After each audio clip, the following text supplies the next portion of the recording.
Maruti സുസുക്കിയുടെ smart hybrid സാങ്കേതികവിദ്യ എന്നത് കാറുകളുടെ ഇന്ധനക്ഷമതയും ഡ്രൈവിംഗ് അനുഭവവും മെച്ചപ്പെടുത്താൻ സഹായിക്കുന്ന ഒരു മൈൽഡ് ഹൈബ്രിഡ് സിസ്റ്റമാണ്.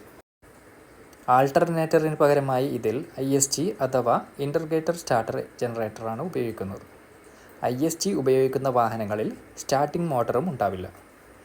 ആൾട്ടർനേറ്ററിൻ്റെ ജോലിയും സ്റ്റാർട്ടിംഗ് മോട്ടർ ജോലിയും ഇൻ്റഗ്രേറ്റഡ് സ്റ്റാർട്ടർ ജനറേറ്ററാണ് ചെയ്യുക. അതായത് ഇത് എൻജിൻ സ്റ്റാർട്ട് ചെയ്യാനും ആക്സിലറേഷൻ സമയത്ത് എൻജിന് അധിക പവർ നൽകാനും ബ്രേക്ക് ചെയ്യുമ്പോൾ വൈദ്യുതി ഉൽപ്പാദിപ്പിക്കാനും സഹായിക്കുന്നു.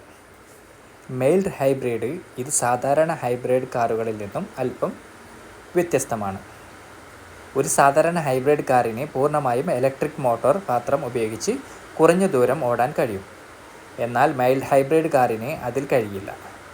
മൈൽഡ് ഹൈബ്രിഡ് സിസ്റ്റം ഒരു ചെറിയ ഇലക്ട്രിക് മോട്ടറും ബാറ്ററിയും ഉപയോഗിച്ച് എൻജിനെ സഹായിക്കുകയാണ് ചെയ്യുന്നത്. മൈൽഡ് ഹൈബ്രിഡിൽ ട്രാഫിക്കിൽ നിർത്തുമ്പോഴോ റെഡ് ലൈറ്റിൽ കാത്തു നിൽക്കുമ്പോഴോ എൻജിൻ തനിയെ ഓഫാകുന്നു.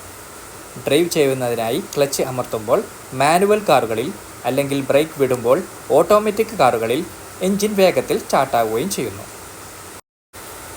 ഇത് ഇന്ധനം ലാഭിക്കാൻ സഹായിക്കുന്നു. ഇതിനെ സ്റ്റാർട്ട് സ്റ്റോപ്പ് സിസ്റ്റം എന്നാണ് പറയുന്നത്. കാർ ബ്രേക്ക് ചെയ്യുമ്പോഴോ വേഗത കുറയ്ക്കുമ്പോഴോ നഷ്ടപ്പെടുന്ന ഊർജ്ജത്തെ ഈ ISG വൈദ്യുതിയാക്കി മാറ്റി ചെറിയ ബാറ്ററിയിൽ ശേഖരിക്കുന്നു. ടോർക്ക് അസിസ്റ്റിംഗ് ആക്സിലറേഷൻ ചെയ്യുമ്പോൾ ബാറ്ററിയിൽ ശേഖരിച്ച വൈദ്യുതി ഉപയോഗിച്ച് ഇലക്ട്രിക് മോട്ടോർ എൻജിന് ഒരു ചെറിയ അധിക സഹായം നൽകുന്നു.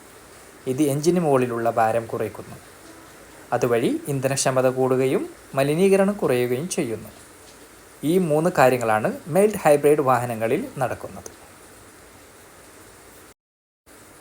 അപ്പോൾ ഏറെക്കുറെ ഞാൻ പറഞ്ഞത് നിങ്ങൾക്ക് മനസ്സിലായെന്ന് കരുതുന്നു.